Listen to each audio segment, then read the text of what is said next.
Avec la présentation de l'étude prospective sur le marché de la pomme de terre à l'horizon 2025, j'appelle à monter sur scène Geoffroy Desvries, vice-président de l'UNPT, et Philippe Bureau, le consultant. Messieurs, c'est à vous.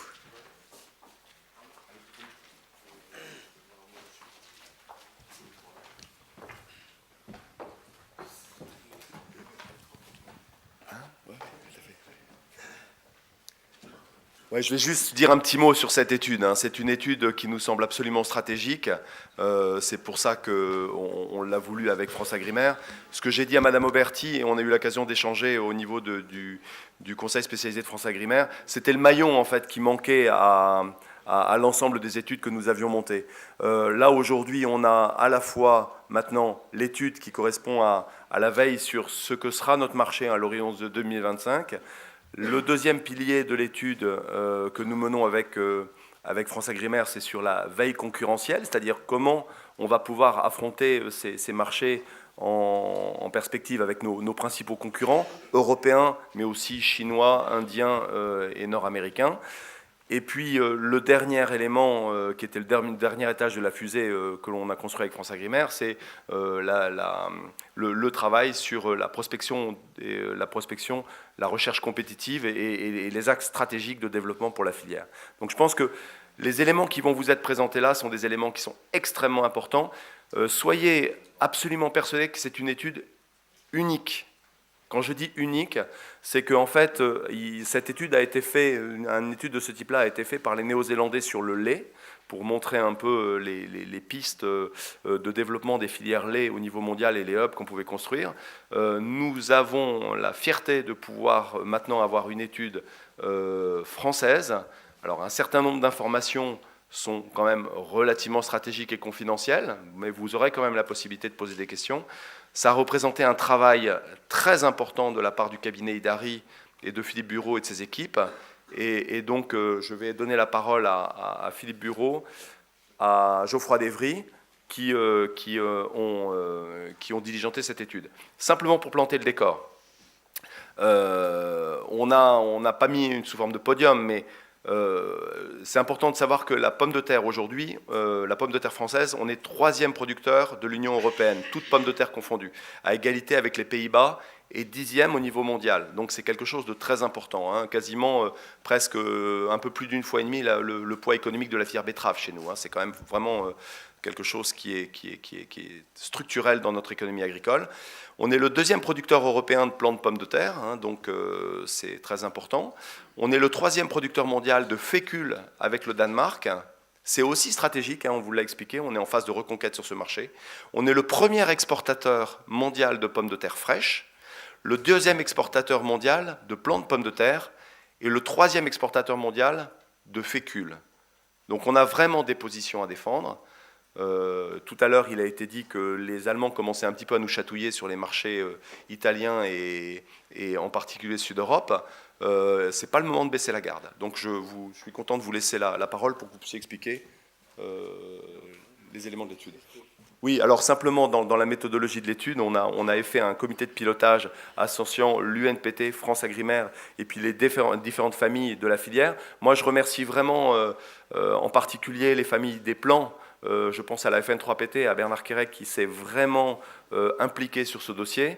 Je remercie aussi Fédépommes, les féculiers au niveau de la CSF et les industriels de la pomme de terre au niveau de la FNTPT qui ont accepté de partager avec nous un certain nombre d'informations, de nous donner aussi leurs opinions pour guider un peu nos discussions.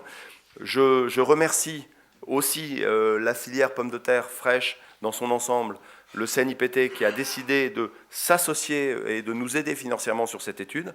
Donc on avait besoin effectivement de leur aide pour pouvoir arriver à monter une étude dans la dimension que l'on souhaitait. Et je remercie aussi le GIPT. Il y a eu beaucoup de réunions, donc constitution d'un groupe de travail. Donc il y a eu un travail au niveau du cadrage au démarrage, et puis après le suivi des différents scénarios.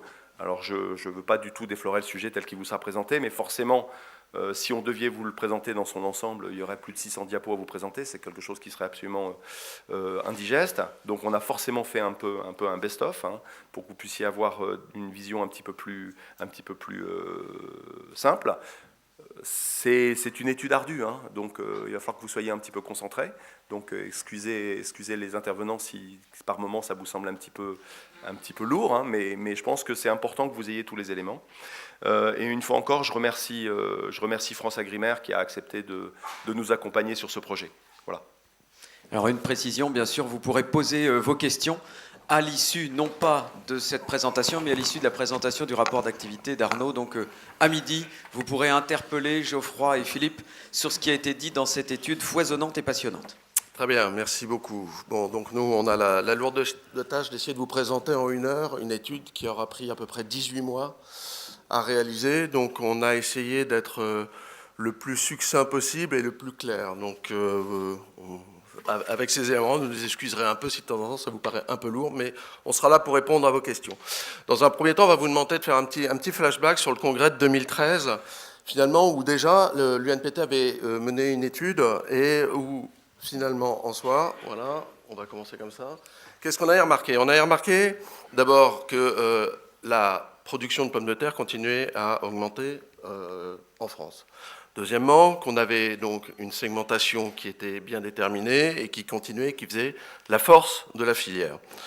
Troisième point, une réussite à l'export où on voyait finalement une part d'export prendre de plus en plus de place dans les échanges de manière générale. Et enfin, une consommation apparente en hausse de produits finis, mais qui était, et souvenez-vous du thème, c'était pommes de terre françaises, frites belges, où est le problème, qui était pour partie donc répandu par des industries belges. Tout ça, pourquoi? Finalement, on se disait, mais la question, c'était quelle va devenir ces pommes de terre supplémentaires en France et sur quel marché et quels vont être les débouchés. Donc on avait repris donc, sur le frais, sur les marchés intérieurs.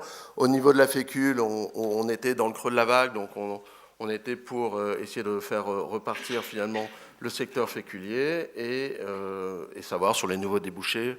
Martin, vous avez parlé notamment des bioplastiques à l'époque.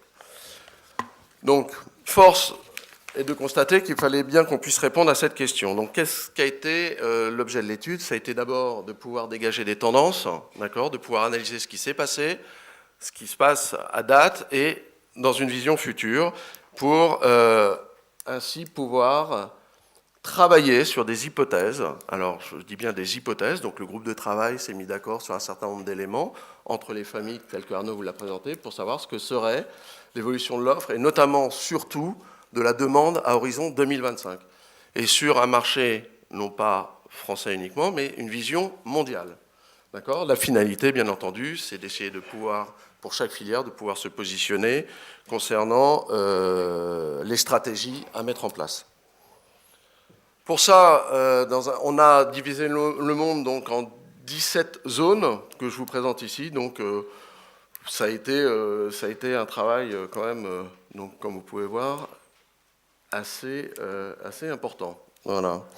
Et derrière, on a refait un focus un peu plus sur l'Europe, d'accord, notamment avec une attention plus particulière au niveau des pays du NEPG, Allemagne, Belgique, France, Pays-Bas et Royaume-Uni. Voilà. Au niveau de la présentation, première question finalement, c'est comment depuis 2010 jusqu'à aujourd'hui a évolué le bilan offre-demande et est-ce qu'on confirme les tendances dégagées en 2013 telles qu'on vous les avait présentées. Ensuite, on vous montrera donc les résultats de l'étude et pour finir sur les réflexions sur les risques et opportunités du marché français. Je passe la parole à Philippe, donc, qui va commencer sur l'évolution jusqu'à aujourd'hui. Merci. Bonjour. Donc,